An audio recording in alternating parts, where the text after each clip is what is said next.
The new SEC schedule, winners and losers, next on the Voice of College Football.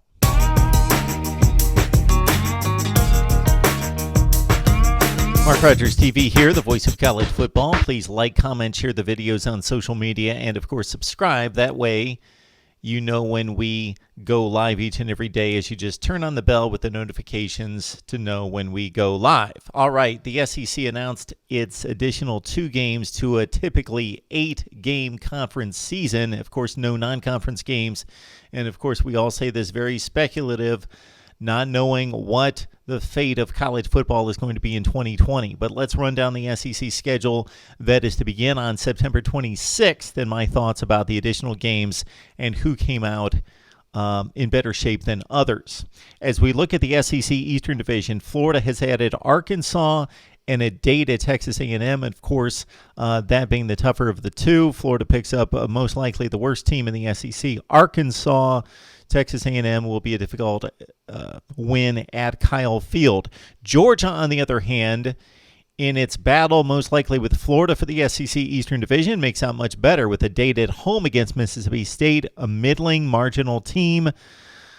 And then they also get Arkansas. So Texas A&M better than Mississippi State, most of us would expect, as the Aggies have reached the top 15 of the preseason poll. So Florida has to pick up Texas A&M. Georgia, that other game besides the Arkansas game is Mississippi State. So mark off a win for the Georgia Bulldogs in their matchup with Florida. It'll probably come down to the head-to-head matchup, but if there's some sort of tie, or if there's a situation in which we saw a string of years in the early 2000 teens in which the team that won the head-to-head matchup among the contenders in the East actually lost 2 other games.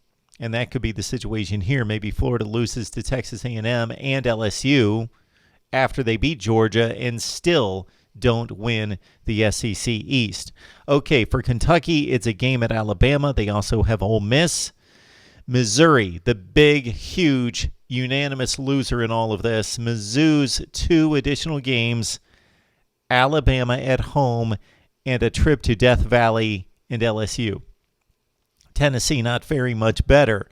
Their 2 additional games, Texas A&M, and a date on the plains at Auburn.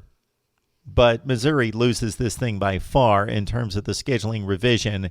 Alabama and LSU for Mizzou. Tennessee picks up the Aggies and the Tigers of Auburn. For South Carolina, it's Auburn and a date at Ole Miss. And for Vanderbilt, it's LSU and Mississippi State on the road. Therefore, put all that together, and the additional games for the SEC Western Division teams is Alabama taking on Kentucky. Could be a tricky one at home. And at Missouri.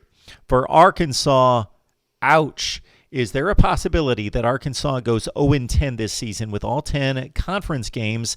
They don't have any FCS or Group of 5 schools to beat up on, and Arkansas hasn't even been able to win those games in recent years. The Hogs have lost to North Texas, Western Kentucky, Colorado State just in the last few years. And now they don't have any of those games, and they've got 10 SEC games.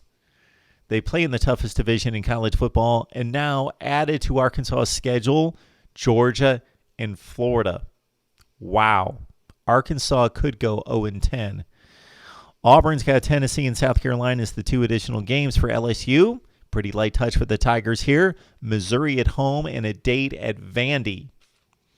For Mississippi State, it's Vandy and Georgia on the road. For Ole Miss, they pick up South Carolina and Kentucky on the road. And for Texas A&M, pretty difficult here for the Aggies in picking up Florida and a date at Tennessee. So the Aggies not done any favors by the SEC schedule makers for the revised schedule in picking up the Gators and the Vols.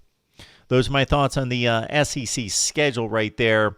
So toughest edition would be Missouri by far with Alabama and LSU. And also the big losers in all of this would be Tennessee and having to take on now Texas A&M and Auburn on the road. And also Texas A&M with Florida and Tennessee. And again, Arkansas, it could be 10 consecutive losses for Sam Pittman and company with Georgia and Florida added to the schedule. Let me know what you think about the revised SEC schedule. We're crossing our fingers, hoping, praying, doing whatever you can do to try to bring together a college football season for 2020 right here at Mark Rogers TV, the voice of college football. See you next time.